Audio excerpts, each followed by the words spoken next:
গণতন্ত্রের মূল কাঠামো। এবং ভারত হচ্ছে বিশ্বের একটি বৃহত্তম গণতান্ত্রিক দেশ। তাই ভারতের নির্বাচনকে সুষ্ঠু এবং স্বাভাবিকভাবে পরিচালনা করা নির্বাচন কমিশনের কাছে একটা বড় চ্যালেঞ্জ। এবং এই চ্যালেঞ্জের ক্ষেত্রে প্রযুক্তি বর্তমানে ভীষণভাবে সহায়তা করছে। আমাদের নির্বাচনের ক্ষেত্রে 1980-র দশকটি একটি মাইলফলক স্বরূপ, কারণ 1982 সালে প্রথম ইভিএম মেশিন চালু হয়েছিল এবং তার কেরলের উপনির্বাচনে পরীক্ষামূলক ব্যবহার করা হয়।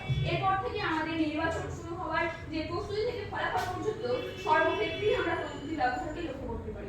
প্রথমে বলবো যে প্রত্যেকটা নির্বাচন বুথে সেখানে এখন বর্তমানে সিসিটিভি ক্যামেরা লাগানো হয়েছে, তার ফলে যে কোনো ঝঞ্ঝাট এবং কোনো সমস্যা হলে আমরা দেখতে পারি। এবং আগে যে ব্যালট পেপার ব্যবহার করা হতো তাকে প্রচুর নষ্ট হয়ে যেত এবং এর অনেক প্রতিবারের জন্য ব্যালট পেপার সারাতে হয়, যেটাতে প্রচুর ব্যয় হয়। কিন্তু আপনি হয়তো বলবেন যে ইভিএম মেশিনে প্রচুর প্রাথমিক ব্যয় আছে। হ্যাঁ, কিন্তু এটা প্রাথমিক ব্যয় আছে, পরবর্তীকালে এর ব্যয়টা অনেকটাই কম, কিন্তু ব্যালট পেপার প্রতিবার ছাপাতে হয়। তাই এখান থেকে যে আমাদের দেশের জাতীয় অর্থ ব্যয় হচ্ছে সেটা কিন্তু আমরা পরবর্তীকালে অন্য ক্ষেত্রে ব্যয় করতে পারবো।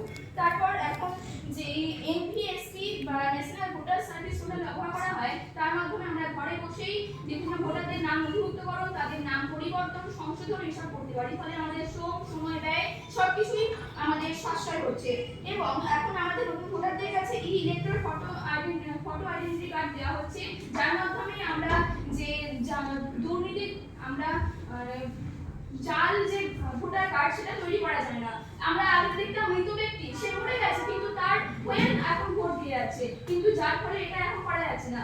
এখন ভোটারদের সহায়তা করার জন্য এবং তাদেরকে ভোটদানে আগ্রহী করে তোলার জন্য আমাদের নতুন হেল্পলাইন নাম্বার দেওয়া হচ্ছে, এটা বলা হচ্ছে 1950। এর মাধ্যমে আমরা দেখতে পাচ্ছি যে কিভাবে ভোট দেবো এবং আমাদের সহায়তা প্রদান করা হচ্ছে। এবং এটা একটি টোল ফ্রি নাম্বার, আমাদের 24 ঘন্টায় এটা সার্ভিস দিতে প্রস্তুত আছে। আবার কোনো জায়গায় ভোট দিতে যাওয়ার সময় যদি কখনো আমরা কোনো ঝামেলায় পড়ছি, তখন আমরা এখন নতুন একটা অ্যাপ দিচ্ছি সিপিজি অ্যাপ। এর মাধ্যমে আমরা সেখানে যখনই আমরা তথ্য পাঠাচ্ছি এখানে সমস্যা হচ্ছে, তখনই সঙ্গে সঙ্গে আমাদের সেখান থেকে উদ্ধার করা হচ্ছে এবং সেই তথ্য পৌঁছে যাচ্ছে। ফলে আমরা আমাদের ভোটদান সুস্থ হচ্ছে এবং আমাদের যে